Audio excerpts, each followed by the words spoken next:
Hello and welcome to all. I am Satyendra Pratap Maurya. आज के इस वीडियो में हम बात करेंगे, देखेंगे यूरिन फॉर्मेशन या formation of urine. Formation of urine, urine का फॉर्मेशन कैसे होता है, कौन कौन से स्टेप इन्वॉल्व होते हैं इसमें। लास्ट वीडियो में हमने नेफ्रॉन की बात की थी। नेफ्रॉन के कुछ पार्ट्स होते हैं, जैसे नेफ्रॉन की जो ट्यूब्यूल्स की अगर हम बात करें, वुमेन्स कैप्सूल जो कपला स्ट्रक्चर है उससे आगे की अगर हम बात करें तो उसमें proximal loop of Henle, digital convoluted tubule और कलेक्टिंग ट्यूब्यूल या कलेक्टिंग डक्ट, इतने हमने बात किया था। तो यहाँ पर हम देखते हैं कि कौन कौन से स्टेप इन्वॉल्व होते हैं। तो यहाँ पर ध्यान रखना है, in urine formation 3 step are involve. 3 steps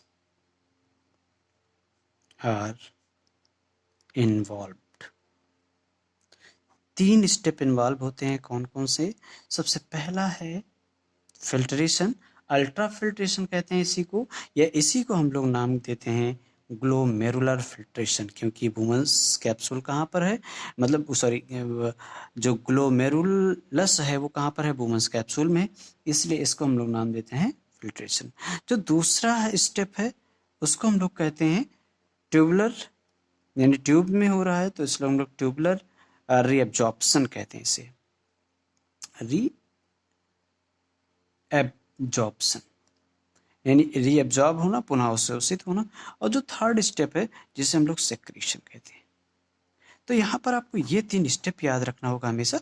इसे आप ऐसे नहीं याद रखते हो, आप ऐसे याद रखो अल्ट्रा फिल्ट्रेशन है। जैसे अल्ट्रा फिल्ट्रेशन की अगर हम बात करें तो यहाँ पर देखना, जो कल का वीडियो था उसमें थोड़ा सा, अगर कल का जो यहाँ पर फिल्ट्रेशन होता है, यहाँ पर सबसे तेज़ फिल्ट्रेशन होता है, क्योंकि यहाँ से काफ़ी प्रेशर से ब्लड इंटर करता है और यहाँ से ब्लड बाहर निकलता है। फिल्टर्ड जो फिल्ट्रेट होता है, यानी फिल्टर्ड जो ब्लड है वो इसमें चला जाता है, जो फिल्ट्रेट होता है यानी यूरिन वाला पार्ट वो इसमें चला जाता है। तो सबसे पहला पार्ट है ultrafiltration. Nitrogenous waste, glucose, water, excess water जो भी है उसका जो फिल्ट्रेशन हो रहा है वो यहाँ पर हो रहा है। यानी किसका किसका? Nitrogenous waste. ये नाइट्रोजनस वेस्ट क्या है? जैसे यूरिया है, यूरिक एसिड है, उनका यहाँ पर फिल्ट्रेशन हो रहा है। दूसरा, फिल्ट्रेशन इतना फास्ट होता है कि कई बार कुछ एसेंशियल चीज़ें भी फिल्टर कर दी जाती हैं। अब इसीलिए जो सेकंड स्टेप आता है, यहाँ पर जो ट्यूब्स, जैसे हम एक छोटा सा इसे रफली डायग्राम से समझ लेते हैं। ये मान लेते हैं ये हमारा नेफ्रॉन का पार्ट है, इस तरह से हम बना लेते हैं कि ये पार्ट, यहाँ पर हम देखते हैं कि यहाँ पर फिल्ट्रेशन ज़्यादा फास्ट होता है, और फिल्ट्रेशन ज़्यादा फास्ट होने की वजह से कई बार कुछ एसेंशियल चीज़ें भी फिल्टर कर दी जाती हैं। फास्ट होता है इसलिए यहाँ पर कुछ इस तरह का स्ट्रक्चर हम लोगों ने ड्रॉ किया था नेफ्रॉन का फिगर आता है बोर्ड में, इसलिए आप कई बार बना के तैयार करें इसे। तो नेफ्रॉन में अब जो चीज़ें ज़रूरत की चीज़ें, जैसे ज़्यादा वाटर, एक्सेस वाटर फिल्टर हो रहा था, ज़्यादा पानी मान लो फिल्टर हो गया, सपोज करते हैं ज़्यादा फिल्टर हो गया, उसको यहाँ जो चारों तरफ, इसके चारों तरफ जो क्वाइल्ड होती है, जो कार्ट्रीज, यानी ये जो आर्ट्रियोल्स होता है, इफरेंट आर्ट्रियोल्स, जिसे हम लोग वासा रेक्टा नाम दे देते हैं, ये क्या काम करता है? रीएब्जॉर्ब कर लेता है चीज़ों को। क्या करता है? रीएब्जॉर्ब कर लेता है। तो यहाँ पर ट्यूबुलर मतलब ट्यूब में हो रहा है। ध्यान रखना, जब हम इसे अगर 2 पार्ट में डिवाइड करें तो ये हेड लाइक स्ट्रक्चर है ये, और जिसे हम लोग कप लाइक स्ट्रक्चर कहते हैं, और ये ट्यूब है। यहाँ से यहाँ तक सब ये ट्यूब ही है। ये प्रॉक्सिमल है जिसे हम लोग कहते हैं पीसीटी, इसे हम लोगों ने नाम दिया था पीसीटी। इसे हम लोगों ने नाम दिया था लूप ऑफ हैनले, इसे हमने नाम दिया था डीसीटी, और इसे हमने नाम दिया था कलेक्टिंग ट्यूब्यूल या कलेक्टिंग डक्ट नाम दिया था। इस तरह से मैंने फिगर अच्छे से मतलब कल एक्सप्लेन किया था, आप नोट्स में देखेंगे उसे समझने के लिए। और अब नेक्स्ट जो है वो है सेक्रीशन। अब सेक्रीशन में क्या होता है? Urea, extra water and salt are excreted into the tubule which open into the collecting duct and then into the ureter। यहाँ पर चला जाता है, यहाँ से फिर ये यूरेटर में चला जाता है। इस तरह से हमने ये देखा कि ये जो नेफ्रॉन है, नेफ्रॉन का काम क्या था? नेफ्रॉन ने यूरिन का फॉर्मेशन किया, यानी अब यूरिन की फॉर्मेशन के दौरान एक्सक्रीशन ऑफ नाइट्रोजनस वेस्ट तो किया, ये मेंटेन करता है वाटर एंड आयनिक बैलेंस। और ध्यान रखना, नेफ्रॉन जो है ये क्या मेंटेन करता है, ह्यूमन बीइंग के बॉडी की अगर हम बात करें तो ये मेंटेन करता है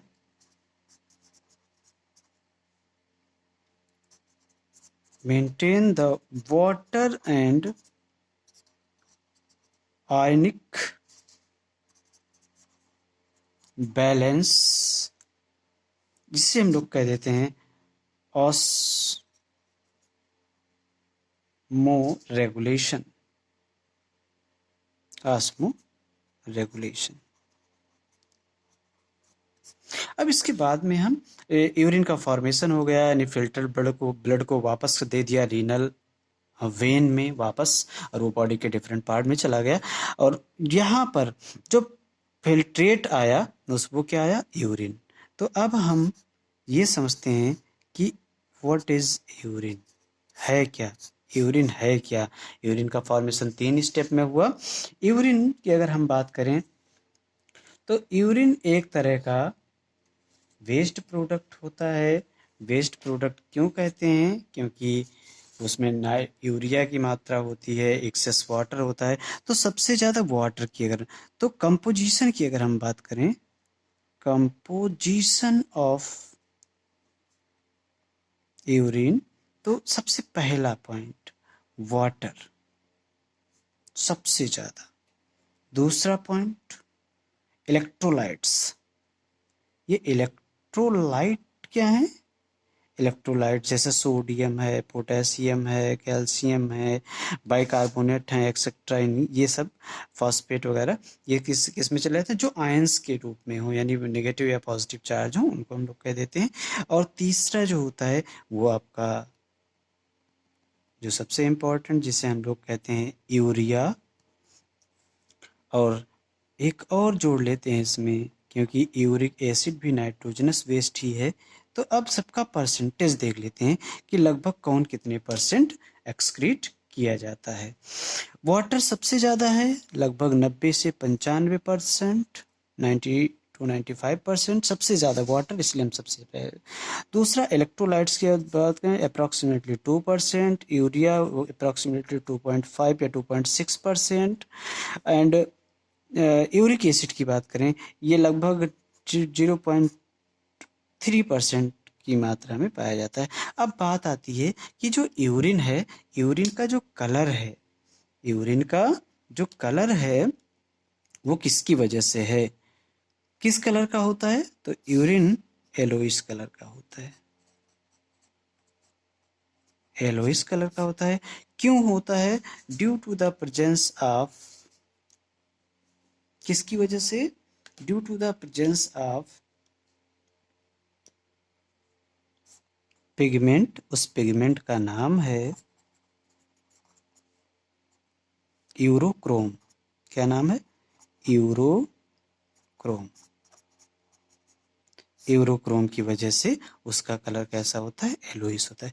यहाँ पर एक बात हम बताना चाहेंगे कि जो बैड स्मेल आती है यूरिन से, उसका भी कारण जो है वो यूरिया नहीं, जबकि उसका कारण,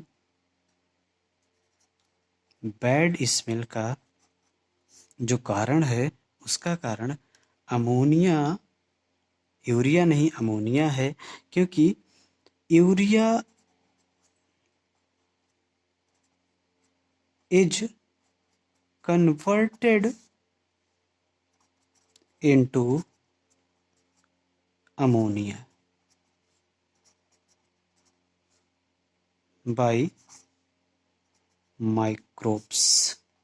अब ये कौन कौन से माइक्रोब्स, सबसे ज़्यादा बैक्टीरिया, सबसे ज़्यादा बैक्टीरिया।